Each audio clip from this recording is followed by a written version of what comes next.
So what is it that you feel now that you're back here about everything that went on in Zimbabwe and everything that's going on now? Wow, I feel abundant and prosperous. I mean, yeah, it's just, while I mentioned how I felt when I was in Zimbabwe, now after abundance and prosperity, looking back with the different, you know, a different view on my experience, it wasn't something that made me less. It made me greater. Yes. It expanded me. I'm like powerful and capable of calling forth things into my experience. I'm like in charge of me, and owning it. And so that's pretty amazing.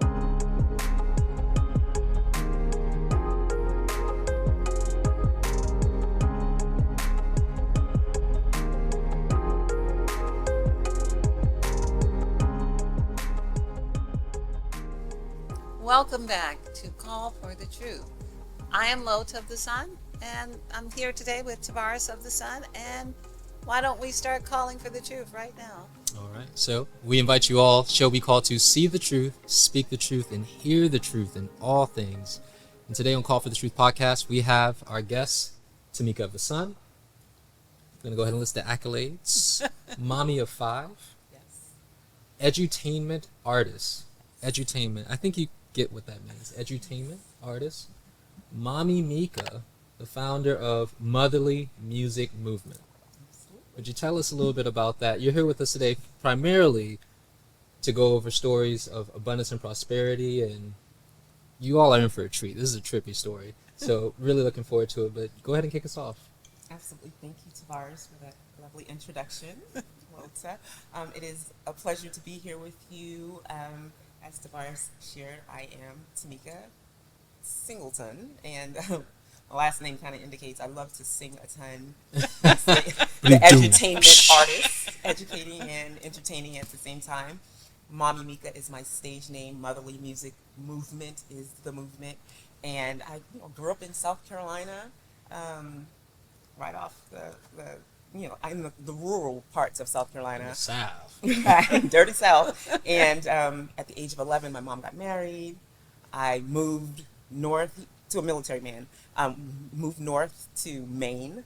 Lived there for like 2 years. And I was so far north, we went to Canada for ice cream.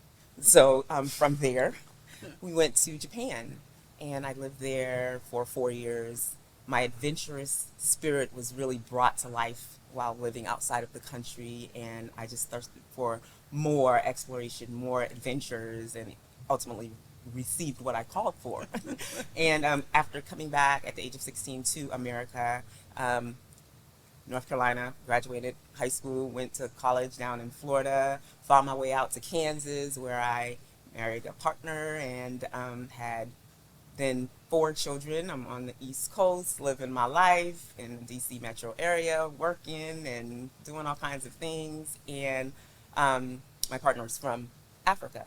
And we ended up deciding to continue the adventure together with our 4 children in Zimbabwe. So I spent the last 4 years, just returning in 2022 to America. I spent 4 years in an amazing adventure in Zimbabwe, where I just was truly expanded, and yeah, now I'm back. And so ask me about any part of that, because there's a lot there. So, and as far as like just wanting to go to Zimbabwe, I think it's really started, I grew up watching The Color Purple, that 3-hour movie by Steven Spielberg, and this idea of returning to the motherland and reconnecting with my roots and having this just coming home experience was what I went for. Living off the land and just being free. That's what I went for. So that was the inspiration for going, and you were excited to go and enthusiastic, and you had plans. And what kind of manifestations what did you expect that would happen that actually you manifested? Yes. So I had in my mind, I said, rock garden shower. This is the life I'm looking to experience, where I'm just I have a beautiful shower, and I have a beautiful garden, and I'm walking around picking fruits off of trees and just having this really organic whole experience with nature. And I have my children close, and that's what I, in my mind, that's what I went to experience, and I got that. But wait, there's more. Much more than that, no, but I had an amazing rock garden shower, like literally outside. I didn't have a house, there was no house, there was just a shower, because that's what I called for. I got what I asked for. And so I was living in like a concrete dwelling, I'll call it a dwelling, sleeping on a kukwe on the floor, and we ultimately built like another room right next door and had a little bit more civilization. Did you immediately go from your American home to the experience of having this rock garden and all of the things that came along with it, or did you have some other segue into that experience? Excellent question. So yes, there was definitely some segue, because I probably would have ran back to America had I left and gone straight out to the rock garden shower. So when we first arrived, because we went for like a wedding, right? And well, we'll just go visit, and if I don't like it, I'll just come back. But then we kind of took all our stuff just in case we liked it, and we'll just stay, right? So we get there. Oh, you tricked yourself. Right, I did. I tricked myself. So we get there, and we're staying in this beautiful bed and breakfast, and with there's servants, and there's the pool and the grounds, and it's like a whole, like, this is the motherland. I hear the drums and everything. Yes, I'm here. I have arrived. And so I'm there for like the first couple of weeks, right? Then I move into one of the family homes that's like right on the outskirts of Harare, which is the capital city. So it's in Chitungwiza, and it's a little hoodie, but not too much. And so it's a proper house. It's like a main house. There's a bathroom. There's no running water all the time, but there's a bathroom, and there's not electricity all the time, which was a surprise for me. But there is sometimes, and there's the occasional cooking on the fire, but you have a stove, so when the electricity goes, you have the fire as the backup. So it eased me into being on 80 acres with a herd of Mombe cows. Which sounds quite prosperous. 80 acres with a herd sounds very prosperous. More than 40 in a mule. It also sounds like a large responsibility for someone who has not had 80 acres and a head of cattle. Very much so, because you got to keep them away from the trees that you're planting, because they'll eat the leaves and all that kind of thing. But yes, it was a lot more than I had bargained for, but I was still up for the task of it. I was learning things that I never envisioned learning, like how to make a fire. Like, I was a Girl Scout, but I still didn't know how to make a fire, like a real one that you could cook on. But I cooked for 3.5 years on a fire. I washed my laundry by hand. And so I watched my young sons, who are now 16 and 15, they built an oven for me to bake muffins. I was like, literally. What did they build it out of? They had leftover parts from stoves? Or? No, they didn't. It was a little bit more Earthy? Earthy. Yes, perfect word. A little more earthy than that. So we used a mixture of dirt, water, and straw. You made brick. You made a brick. That's what you make bricks with. I've seen people do that on YouTube. Yes, and my boys saw them do that on YouTube before we went, and then they did it. Whoa. And we actually, the bathing area that the rock garden shower was built out of this as well. And so that we had the oven, and I actually repaired the oven. And that's the cool thing about using this type of material. If a part breaks off, you just slap it in the thing, get it wet again, and paste it back on, and you're good.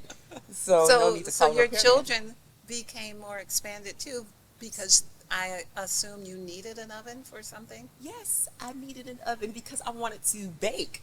When I was stateside, I baked. My grandma was a baker and cook, and I wanted to continue that. They wanted treats. They wanted yummy things that I couldn't just go to the local Whole Foods or wherever to get.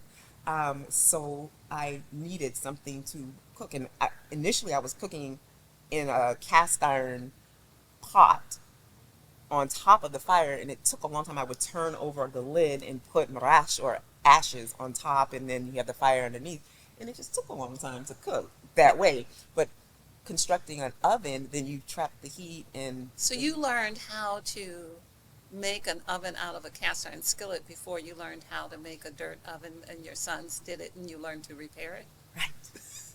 Interesting. Skills. That's Because when it skills. goes down, I know. Yes. We know I'll be okay. we're going to want Yes. you as part of the village. Got you. I If got the you electricity goes out, there's no gas, we're Right. calling you. covered. Absolutely, I got you covered. So that was. It So was every so day cool. you cook that way every day for a family of 6? Yes, it was, well, 6, and then there were 7. Then there were 7 at a Seven. certain There point were because I 7. had a baby there. Yes. I learned how to give birth in the wilds of Africa as well, all by myself. It was really, really cool. So, So you had all of these very rich and expansive experiences on your adventure from your own desire to be beyond what you had come from.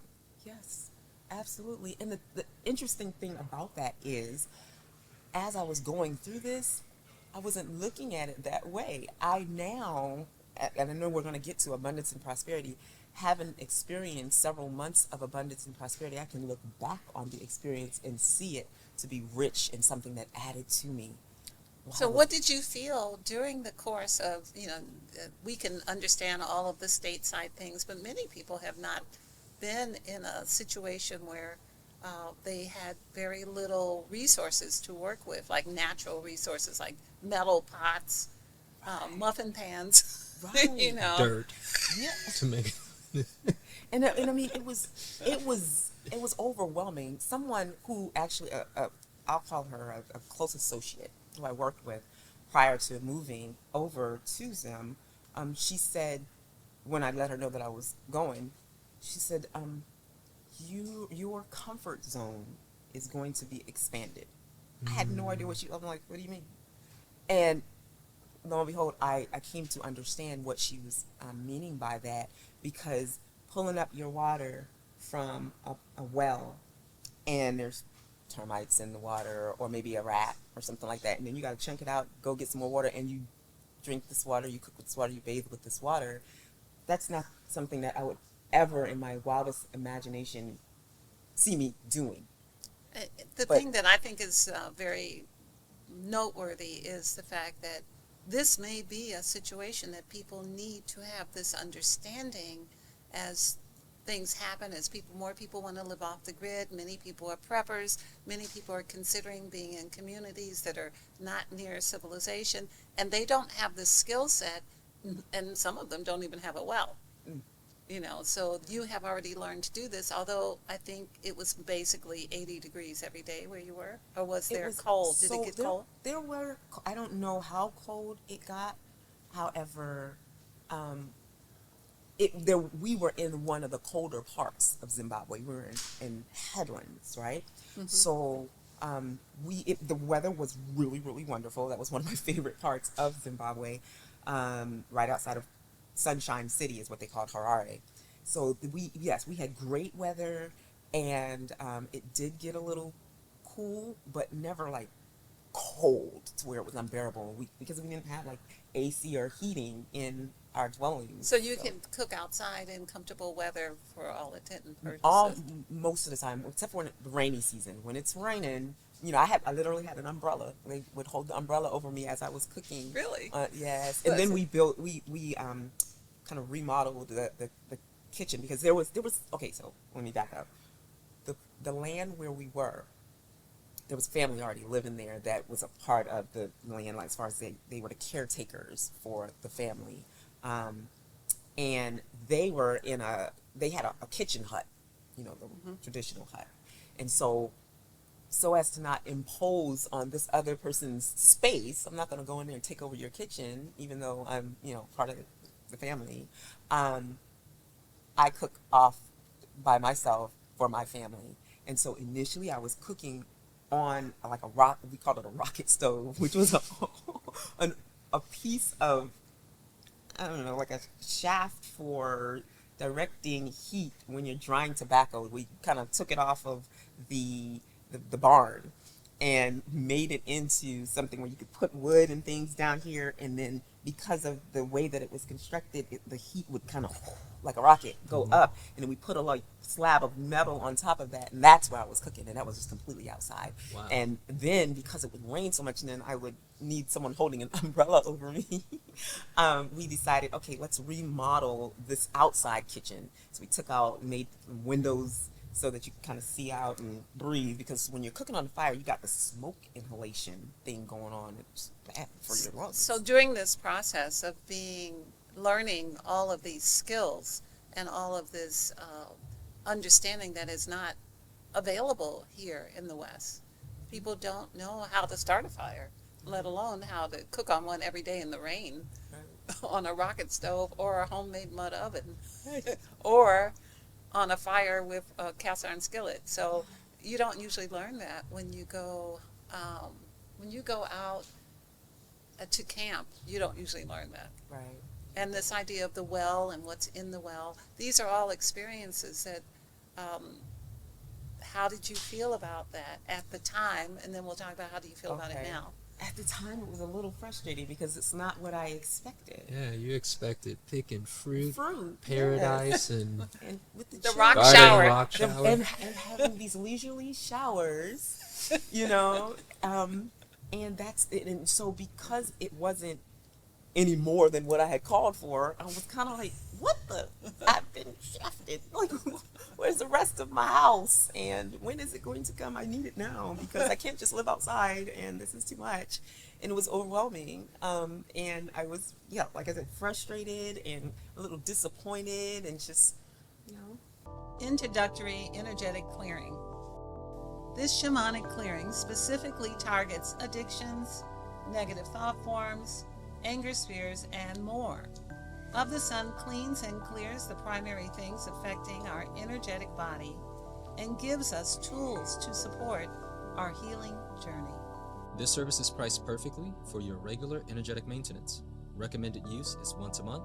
For more information and sign up, visit ofthesun.com. So now we're going to move to what happens. You come back here. A variety of things and circumstances create a situation where you come back to the Right. States, and now you're having a different view. So what is your view now? So looking back now, well, shall I share then how I come back? I end up back in the home that I was born in, first of all, because things got a little, went a little left in them, and it's just, my circumstances were no longer serving my higher path and purpose. I'll put it that way. And there was like real danger. And so I needed to make an exit, stage left, back to the west. So you came back with I came 5 back children? With 5 children. And I had, it was brought to my attention that the home that I grew up in South Carolina, was vacant. And Abundance. that's right.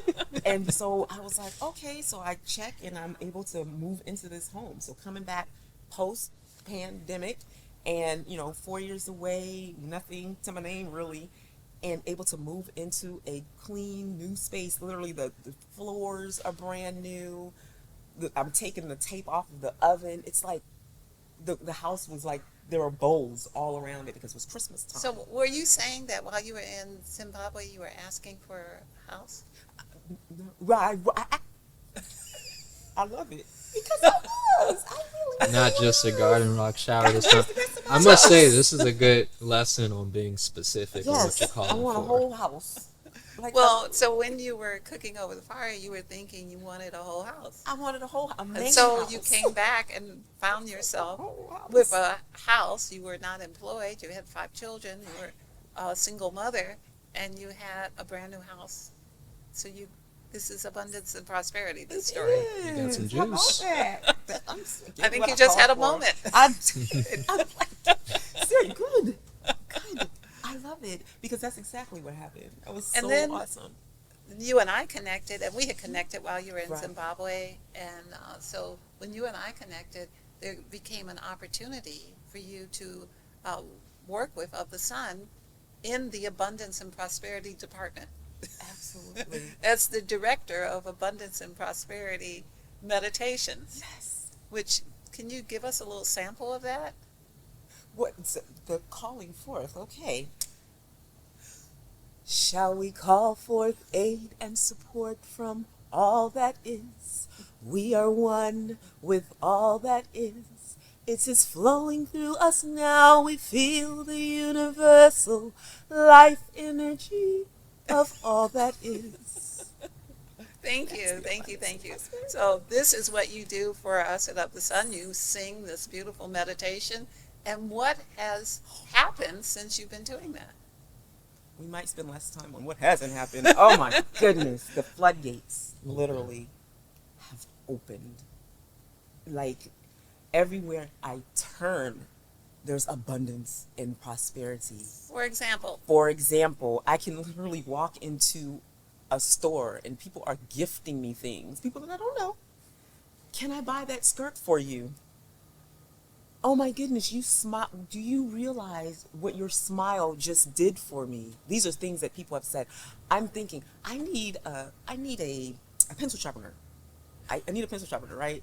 And I want to buy one, but I'm budgeting, right? And so I'm going to get this pencil sharpener. I pick it up a couple of different times at a store and put it in the cart. I put it back. My uncle shows up to my house with a bunch of things, including an electric pencil sharpener. I called you. My uncle just came to my house with a pencil sharpener. I actually think I got a call from you that there was something on your front porch. Somebody left some clothing. Oh, right. Oh, my gosh. People were bringing food, just wonderful clothing. I had the shelter covered. It was just so much. I got a car. My mom gifted me a car so that I could get to where I was going. It was amazing. And didn't someone give the children bicycles? Clothes. Yes. Yes. So I go to the barber, and the person in the chair before my children are about to get their haircut pays for all of my children's haircut. Same barber shop. There's a bike. My son, who's 5, one of them is 5, wanted a bike, and I'm like, okay, we're gonna get you a bike. We go to that same barber shop. There's a brand new bike there. He starts riding it around. The woman gifts it. It's like, oh, just keep it. I can't take that back from him. I'm like, well, let me give you the money for it. No. Just take. There are people literally walking up to my children, giving them money, $2, $3, $5. Has that ever happened to you in a grocery store? No. Well, now, before, no. However, people are like just coming out of the wazoo, like just with gifts and compliments. People just, I wear clothing that, cost nothing, and they're like, wow, there have been people who have stopped. They're like out the store. They come back in to tell me that they think I look amazing. And I'm like, that's abundance and prosperity. It is. All of it is. Could you speak, LaOta, a little bit more to the principle at play? Because, of course, we see she always had the abundance and prosperity in her field, even when she wasn't able to see it. But now she not only has eyes to see, but it seems to be amplified. Well, I think you just spoke about it. Oh, okay. So the reality is that in having the experience of having been somewhere where you got exactly what you asked for, but you didn't know what you were asking for. That's what happened to you. And so you couldn't see it because your state of mind wouldn't allow you to see the blessing and the gift, so you weren't grateful. Right. So eventually, when you leave that, because that experience expires and you move into another experience, the same energy pattern is still in play, where you have already, by 16, traveled to different states and different countries. You have already launched this experience of adventure and the fascination with the rest of the world. How you viewed it through your own eyes was through this idea of the fantasy of the rock garden. So you got exactly what you asked for, and then you got the expanded ability to take care of yourself, and for your sons, you have 4 sons and a daughter, Yes. to learn to be self-sufficient, to learn to be productive, to learn to give to their mother something she What son builds a stove for his mother?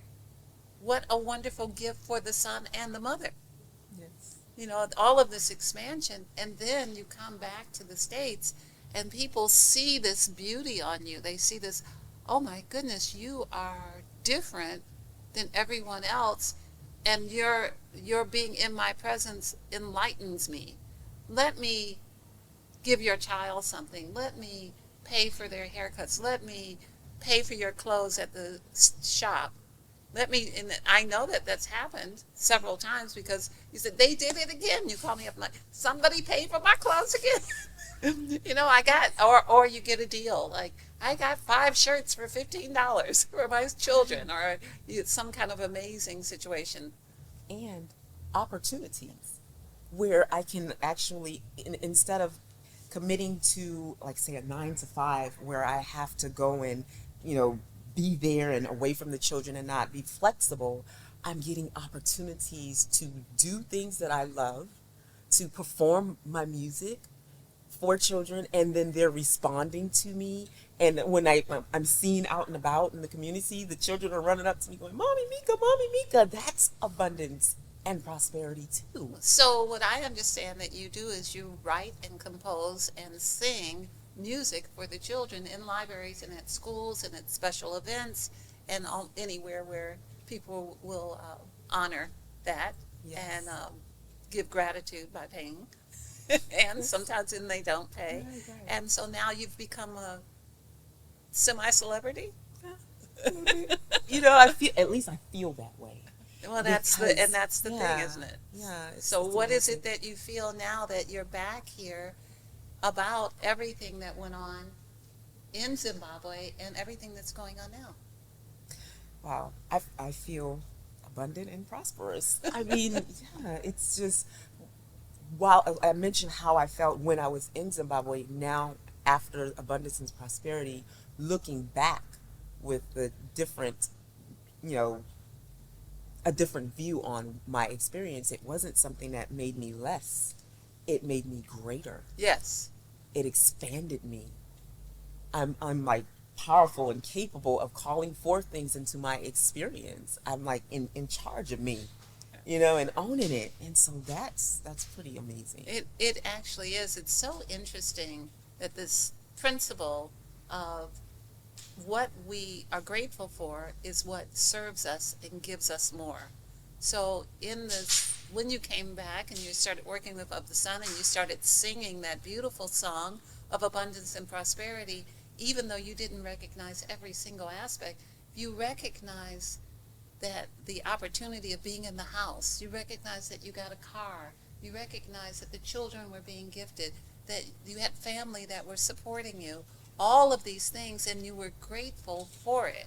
Yes. So then when you were grateful for it, you walk out into the street with this gratitude all over you, and people are like, let me give her something.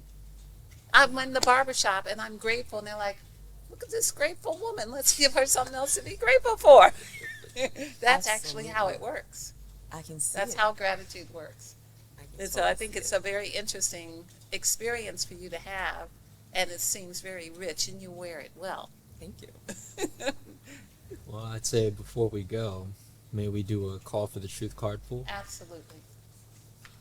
So we have the Abundance of the Sun has abundance and prosperity calls twice a day, and you get to hear that beautiful music twice a day while we're calling for abundance and prosperity to fill our fields, our energetic fields around us with the energy of abundance and prosperity.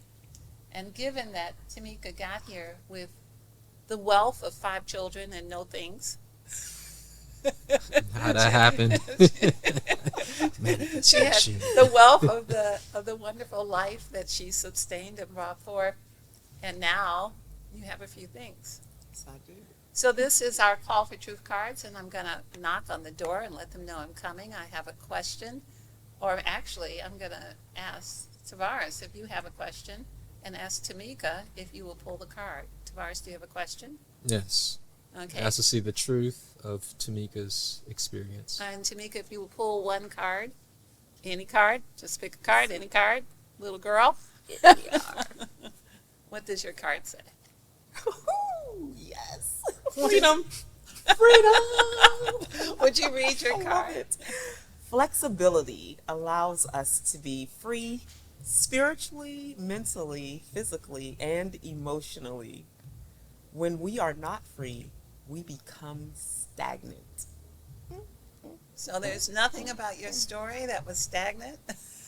And that experience was definitely one of flexibility and learning, which brought you an abundance of wealth to bring back to the States as well. And for all parties concerned and all extensions for the children, for yourself or your family to see your tenacity, and I'm sure your family is very proud of you as well. We thank you for joining us today, and we hope you'll come back again and talk to us more. Yes. And before we end, for those who are watching, like, subscribe, comment if this resonated. And for those who would like to join the Abundance and Prosperity Meditation with Tomica, Mommy Mika, we'll have the link in the bio. And we leave you with in Lakesh Veritas with honor, respect, and gratitude.